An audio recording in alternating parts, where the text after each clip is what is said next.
Welcome to day 1497 of What's You Up To Now. Sharon Horne-Ellstrom here, documenting the journey in the business journey from offline businesses, 27 different industries and businesses, corporate America for over a quarter century, to the online world, and then back and forth a little bit from 2020 with the COVID pandemic on.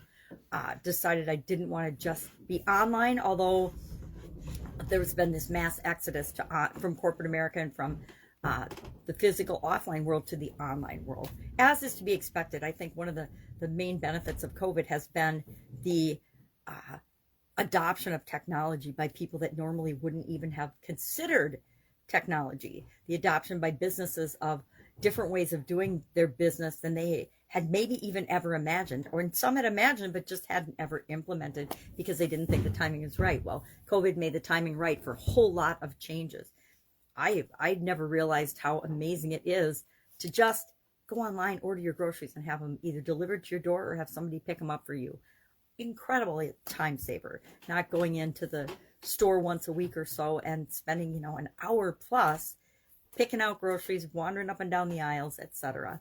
So today, for our annual challenge, we got back on track and we started talking about the conscious mind. I made an awesome graphic for that using all of my artistic skills and talents.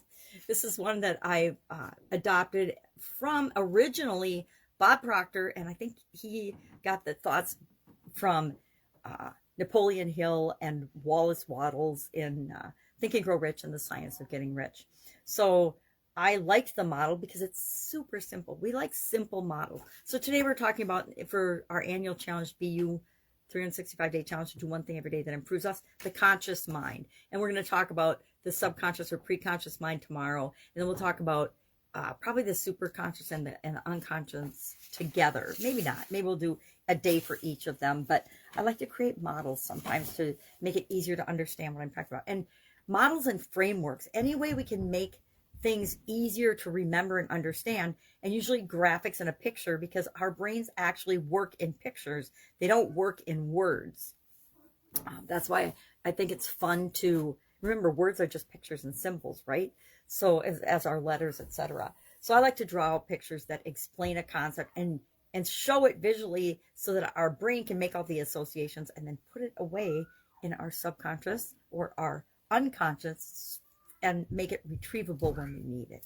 So today we're talking about the conscious mind, and it's actually the smallest part of our mind. Now, I'm not talking about our brain, I'm talking about our mind and how much capacity and how much time we spend in our conscious mind compared to the other parts of our being and our mind.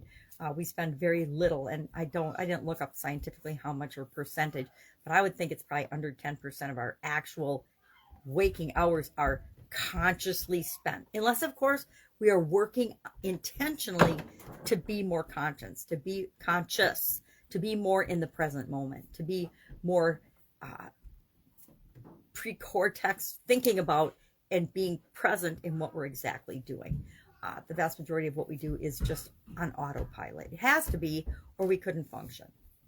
We wouldn't live. If we had to remember to breathe or blink our eyes or cough or sneeze, if we had to actually consciously remember to do that, it would overwhelm our brain capacity, our conscious capacity, and we would never be able to accomplish or do anything.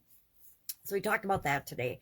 I am not, again, a neuroscientist or a physician or a mind expert by any way, shape, or terms of the imagination. I just know what I have learned over the years and what works for me, and what I want to know about that to make me a better person, and what isn't important, I just don't bother even learning or knowing to make me a better person.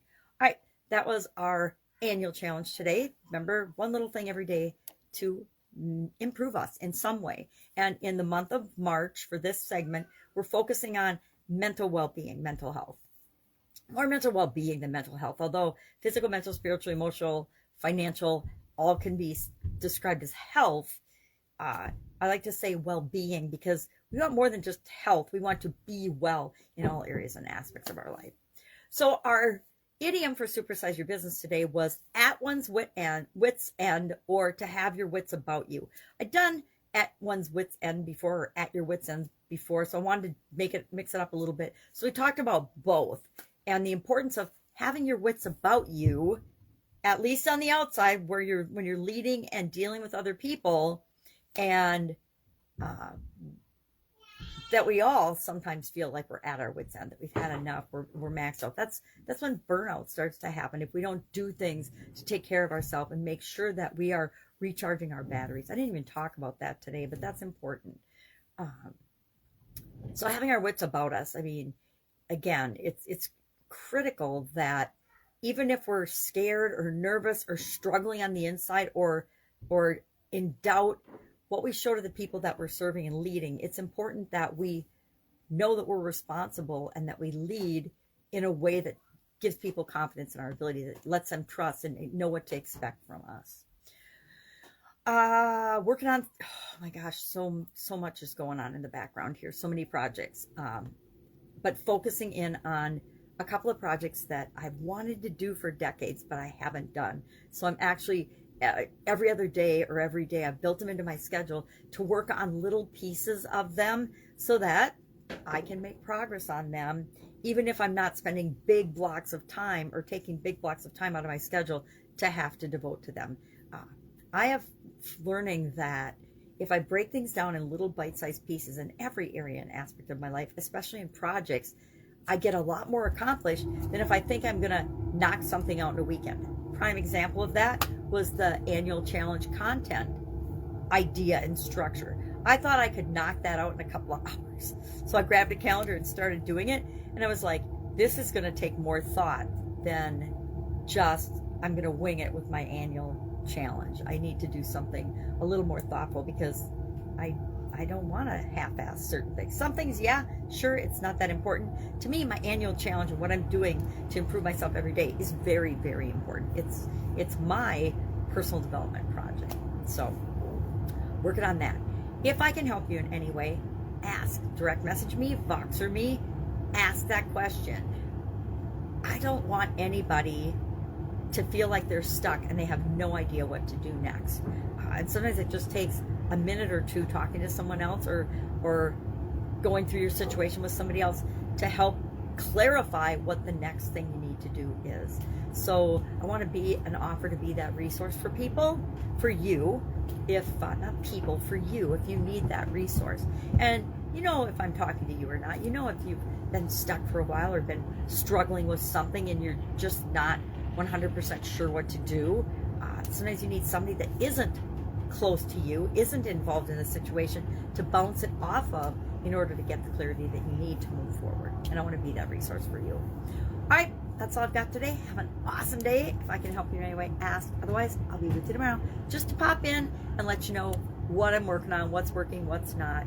I got a couple things that are not working right now, but I'm going to fix them. And then I'll talk about what's not working and how I went about fixing it. Have a great day.